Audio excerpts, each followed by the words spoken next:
AI 앵커가 전해드립니다. 2주의 동물 이슈 시작합니다. 반려견 보호자들이 추석 연휴에 가장 우려하던 문제가 현실로 나타났습니다. 연휴 기간 유기동물 발생이 작년 연휴보다 늘어난 겁니다. 반복되는 유기 행태에 전문가들은 연휴 기간만 노린 대책보다 전반적인 유기 방지 방안을 실행에 옮겨야 한다고 조언했습니다. 추석 연휴였던 지난 9월 30일, 경기 성남시의 한 농장 앞입니다. 누군가 주변을 살펴보더니 박스를 가져와 농장 울타리 너머에 놓고 황급히 자리를 떠났습니다. 박스는 강아지가 숨을 쉴 수 있도록 작은 구멍만 뚫린 채 밀폐됐습니다. CCTV로 유기 내용을 확인한 농장주가 경찰에 신고해 수사가 진행 중입니다. 강아지는 현재 백내장을 앓고 있으며 동물보호센터에서 보호 중입니다.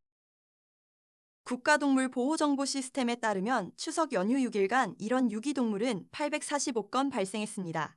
하루 평균 140.8건 구조가 진행된 겁니다. 이는 지난해 추석 연휴 발생한 하루 평균 139건보다 많은 수치입니다. 문제는 이게 빙산의 일각일 가능성이 높다는 점입니다. 연휴 동안 발견된 유기동물의 숫자가 이 정도고 연휴에 버려졌지만 발견되지 않은 동물들이 더 많다는 뜻입니다. 실제 지난해 추석 연휴가 포함된 9월에 구조된 유기동물은 1118마리였습니다. 하루 평균 337마리 유기동물이 구조됐다는 겁니다. 다만 연휴 기간 구조된 845마리가 모두 버려진 것은 아닙니다. 이 중 108마리는 잃어버린 가족을 찾아 다시 집으로 돌아갔다고 합니다. 전체의 13% 수준인데 아직 잃어버린 반려견을 찾지 못한 보호자들이 있다면 이 숫자는 일부 바뀔 가능성이 남아 있습니다.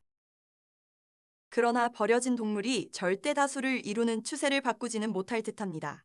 농림축산식품부가 지난 2일 더불어민주당 윤재갑 의원에게 제출한 통계에 따르면 지난 5년간 구조된 유기동물은 61만 8,982마리였습니다. 이 중 가족의 품으로 돌아간 반려동물은 불과 7만 5,135마리로 구조된 동물들의 12.1%에 그쳤습니다. 연휴 기간에 유기동물 대책이 없었던 것은 아닙니다. 서울 서초구와 노원구는 명절 연휴 동안 반려견 돌봄 쉼터를 운영했습니다. 이들은 모두 유기동물 발생 차단을 쉼터 운영 목적으로 밝혔습니다. 그러나 일부 지자체에서 운영하는 돌봄 쉼터의 운영 규모는 작은 수준입니다.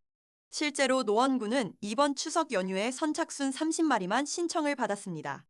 이 정도로는 반려견 위탁 수요를 채우기는 어렵습니다. 동물자유연대 최일택 정책팀장은 반려동물과 동반 이동이 원활하지 못한 현실에서 지자체의 돌봄쉼터 운영 자체는 긍정적이지만 다양한 유기 원인 중 일부만 해소하는 데 그치고 있다고 지적했습니다. 전문가들은 유기 방지 대책이 종합적으로 움직여야 한다고 조언합니다. 유기의 다양한 원인들을 해소하고 시기도 휴가철이나 연휴에만 집중해서는 곤란하다는 뜻입니다. 최 팀장은 동물 등록 활성화, 입양 전 교육 강화 등 제도 전반을 막힘없이 운영해야 유기도 막을 수 있다며 보호자들의 책임 있는 인식 형성을 위해 국가의 역할이 필요하다고 강조했습니다.